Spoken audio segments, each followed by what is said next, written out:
All right, what's going on, everyone? So we've got a new deadline where President Trump has threatened Iran open up the Strait of Hormuz by Tuesday night at 8 p.m. Eastern, or else all hell is going to break loose. But that's not exactly what he said. We should put up the president's post here because I didn't think this was real. It is. He said, quote, Tuesday will be power plant day and bridge day all wrapped up in one in Iran. There will be nothing like it. Open the effing strait, you crazy bastards, or you'll be living in hell. Just watch. Praise be to Allah. So, I'm sure you can understand why I didn't think that was an official announcement from the President of the United States, but it was, and ended up getting shared across a number of government platforms. That's our position right now, is that right there. The President went on to confirm the deadline being 8 p.m. Eastern on Tuesday. And I should note a couple things here. We've had a lot of deadlines already come and go. So this is the continuation, or like the third or fourth continuation of a deadline already set by the President. But also, as we move through today's video, and I think there's a good assessment we'll get to here in a minute, that we might be misunderstanding kind of Iran's position in these negotiations, I want you to keep back in mind, how would this type of post, this type of announcement, be interpreted if it was anyone other than President Trump? Because I feel like all the time he's given all of this leeway of he's different. He just says things other people wouldn't say. He's more to the point, or whatever the thing is that someone will say about the president. If we heard another world leader say this, I think my initial thought would be that they were losing control and maybe did not have a grasp of the current situation, to be blunt. All right, so I want to make sure we're approaching this, applying the same kind of the rational thinking to statements from President Trump that we would apply elsewhere if something like this was said. Now, Iran, for their part, has rejected any ceasefire at this point. The Wall Street Journal said, quote, Iran officials have refused to compromise on the demands and have rejected a proposal to open the Strait of Hormuz in exchange for a temporary ceasefire. And the Speaker of Iran's parliament added to this, responding to President Trump's statement earlier today, quote, your reckless moves are dragging the United States into a living hell for every single family, and our whole region is going to burn because you insist on following Netanyahu's commands. Make no mistake, you won't gain anything through war crimes. And there was a pretty good assessment, I think, laid out by Dennis Centrowitz of the Atlanta Council, my apologies in the pronunciation there, where he essentially says, we are misinterpreting how Iran stands in all of this. And I think there's some validity to it. Whether or not you agree with everything Dennis says, I think big picture it lines up that we are just not speaking the same language with Iran. For instance, when it comes to the negotiation points right now, we've got a 15-point plan that personally I think would be great if Iran agreed to all of it. They aren't, not by a long shot right now. The Iranians continue to make their demands that the United States needs to leave all bases in the region. We need to pay reparations for all the damage caused during the war, and we need to put in place a mechanism to make sure that the United States and Israel will not and cannot attack Iran like this in the future. You know that we're not like close to signing that anytime soon, right? And the U.S. demands are equally far off for the Iranians to be able to sign. So what Dennis gets at here is laying out these deadlines, coming up with these, you have until Tuesday at 8 p.m., which again is like the third or fourth deadline we've seen in recent weeks, is just boxing us in. We are creating we are creating our own limitations, putting ourselves on a timer when there doesn't necessarily need to be one. Dennis says, quote, the prospect of a negotiated settlement with Iran, at least under current conditions, is close to non-existent. In practical terms, talks are not even underway. This is precisely why the familiar carrot and sticks framework is unlikely to succeed. It assumes a willingness to trade concessions for relief, but Iran's leadership today does not see itself under sufficient pressure to compromise. On the contrary, it views the current moment as one of strategic advantage. Now, this is an important aspect here because I know in any conflict, and this is not a debate I get in, I think it's I don't think it's worthwhile to debate winning and losing in the middle of a conflict because war is too complex to boil it down to something that simple. But with that, something we do have to consider is whether or not a side thinks they are winning. Because if they think they have the upper hand, then they are going to negotiate differently. They're going to operate differently. And in this context, it's hard to look at everything that's happening and not view it as Iran, at the very least, thinks they have an upper hand around the Strait of Hormuz, for one.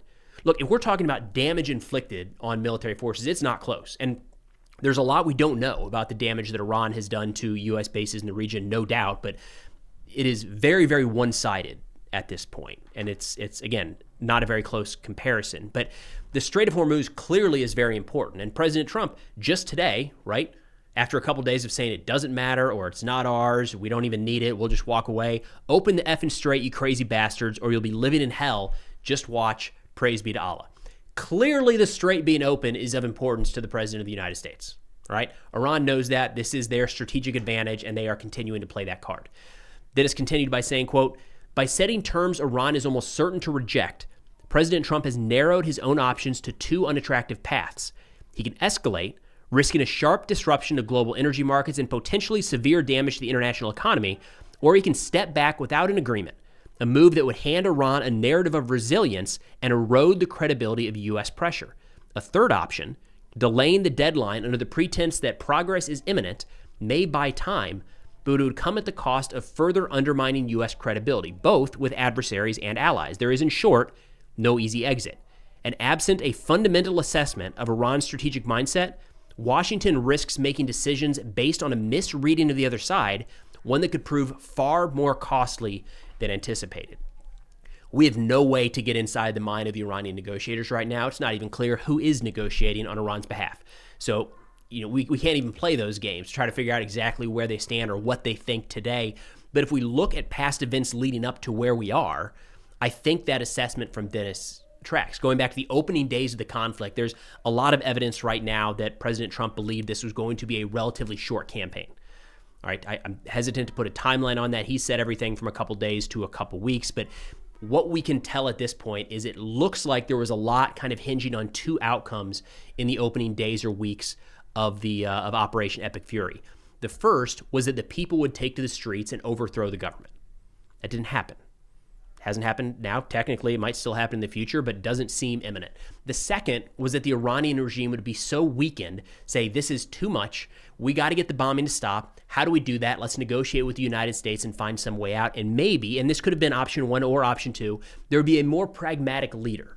Might not necessarily be a regime change, but very similar to the situation in Venezuela, where the regime's kind of still in place, but we have somebody that is more willing to work with the United States in order to maintain their control of, say, oil revenues and power in the region.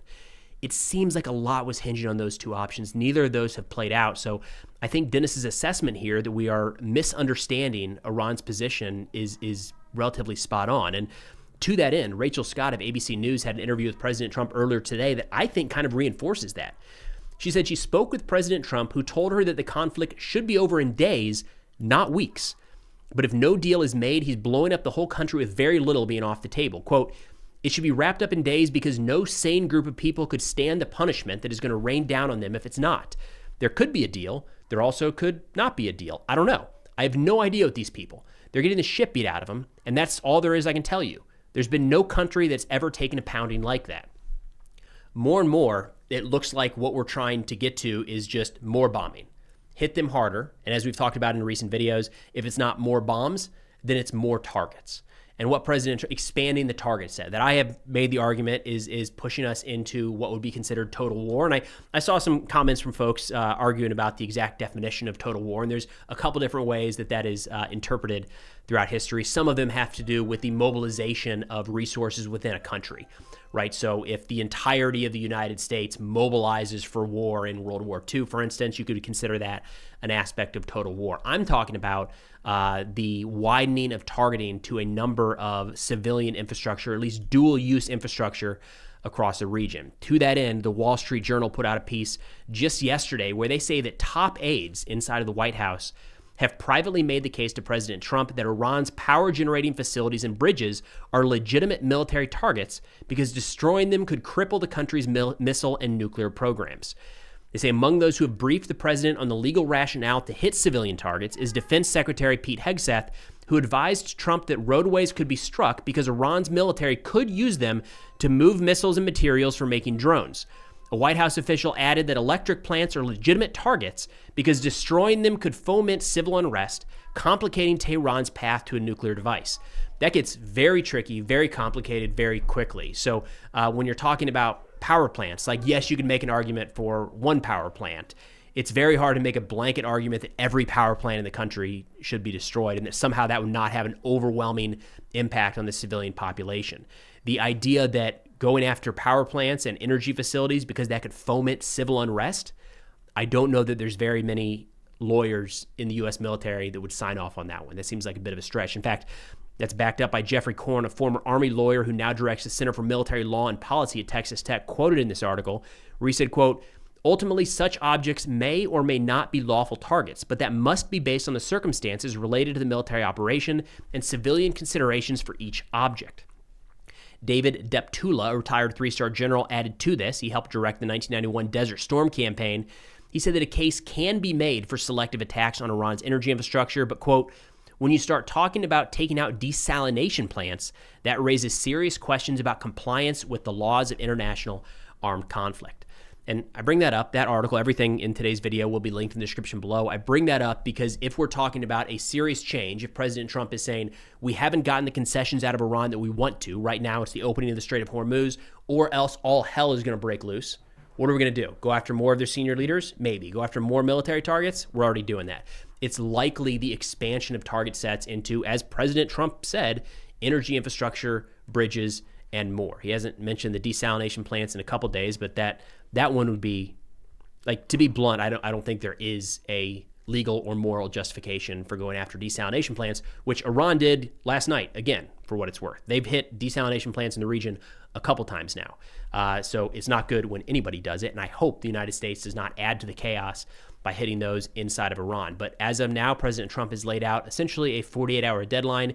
Tuesday night, 8 p.m. Eastern, we will find out what happens, because I can tell you what, the Strait of Hormuz is not going to be open at that point. There's no indication that Iran is heading that way at all. Now, for anyone interested, we've been standing up a Substack recently. That link will be in the description below. It's kind of a consolidation of content. So we've got long form, short form interviews, research day to day, and then a community chat thread, which I think has been really fun so far. A good way to go back and forth with you all. So if interested, that link will be in the description and pinned comment below. That's all we got for now.